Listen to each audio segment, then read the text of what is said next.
Yeah, I mean, I think it's just obviously knowing the guys already, knowing what we've accomplished, and kind of leaving that taste that we had in our, leaving the season. So to be able to restart that and continue to do what we know what we want to do and where we want to finish, right?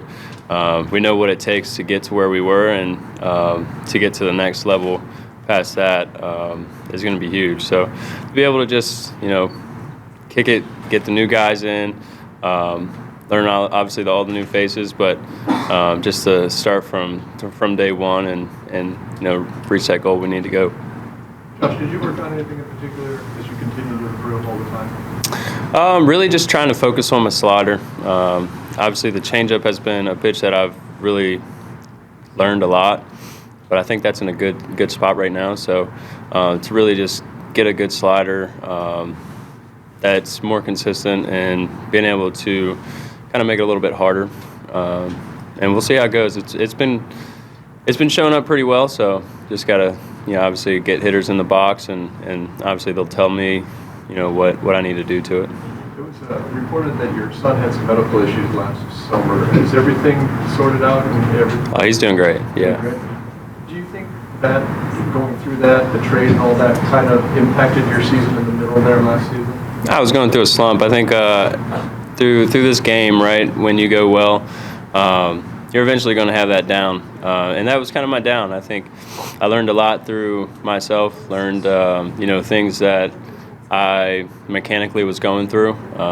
And coming here, it really helped me out, being able to, work with Ruben and Fritz and everybody and get right. I think that was the biggest thing. But, we're not all perfect in this game. So when it goes good and then when it goes bad, it obviously sometimes it can be a lot longer than we expected or hoped for. But, I think ultimately being able to get out here and kind of get a restart and do all that was like a big key for me. You think in the long run that slump, as you called it, will help you going forward because you've been there and you know how to deal with it, I guess? I mean, I would hope so, right? I don't think we'd ever know, but I know, if I know how to attack it if it comes earlier, right?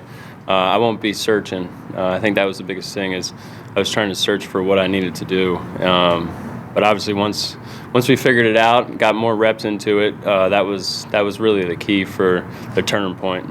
It's a madhouse out there. Have you ever seen a ballpark with package? No, honestly, this is probably one of the. I was actually in the Omni over there, and I was looking down, and I was like, man, these people are lined up in the street. The stadium's packed everywhere. It's exciting to see. I think this is very important for this city, just to kind of get that juice and that flow and that excitement for what's here to come. Josh, making it to the NLCS last season and just coming up short, how much is that a motivating factor? And is it one of those things where you want the playoffs to start right now, but you have a full season to play to get there? How do you balance all of that? You just take it one day at a time, right? Like I said, we knew what it takes to get there. We know that feeling, that taste of what we need to do, right? But I think when you look at it at the end result too quickly, you start getting turned around. I think ultimately you take it one day at a time. Try to be your best that you possibly can be early on, but you got to continue to carry that out through the season, right? It's a marathon. It's not a sprint. So to be able to just kind of stay in the present moment is ultimately the biggest thing you can do, and that's what we're going to have to do what we need to do to get to that World Series. When they made the midseason trades last year, improve the team, but they don't stop there. This offseason, they bring in Xander and Matt. What does that say to you about this franchise? They want to win. I think that's ultimately what you want as a player. As an organization, you want to see that. Fans want to see that. You want to put the best players that you can on that field to get to the World Series, and you can see that they'll do whatever it takes to do that. So to have that in your corner is what you want to see, and it's huge to be a part of that. In the Central for a while, you probably saw Carpenter quite a bit.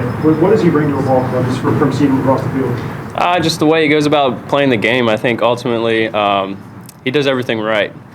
He plays the game hard, and he's got a lot of knowledge on the game of baseball, and obviously facing him a lot. He's thrown up some good at bats, but to really have them on our side, I think that's better than facing them all the time.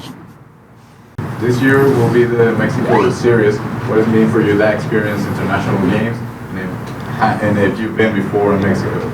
I've been to Mexico. I haven't been to Mexico City, but I'm excited. I'm excited about that. I think this is it's something new for the game of baseball. I think it's exciting to grow the game, to be able to go out to different countries and be able to see different fans, see different perspectives of how people enjoy this game.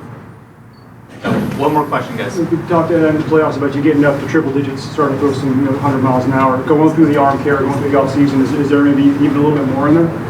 We'll find out, man. I think when I go through the offseason, I don't really velo check. I don't really care about what my velo is. In spring training, typically it may be in the mid 90s, and I think the ultimate goal for me is to be consistent on my pitches, be consistent in my delivery, and making sure everything is right before I really start even thinking about the velo. I think there's a lot that goes into getting that velo, and if you, like I said, even anything, if you think about the end result and you think about the things that really you can't control, I can't control if I throw 100. I don't even know how to throw 100, right? I think it just naturally happens, and that's everything syncing up, right? My lower half, my upper half, and being able to release the ball at a good spot. So, honestly, it plays a lot better when I'm throwing 100, but if I don't have that in the tank this year, obviously the playoffs definitely help too. The atmosphere that the fans cause, gets you a little amped up, but we'll see. Could be 98, could be 95, but I'm going to go out there and compete every day, so that's all I can really ask for.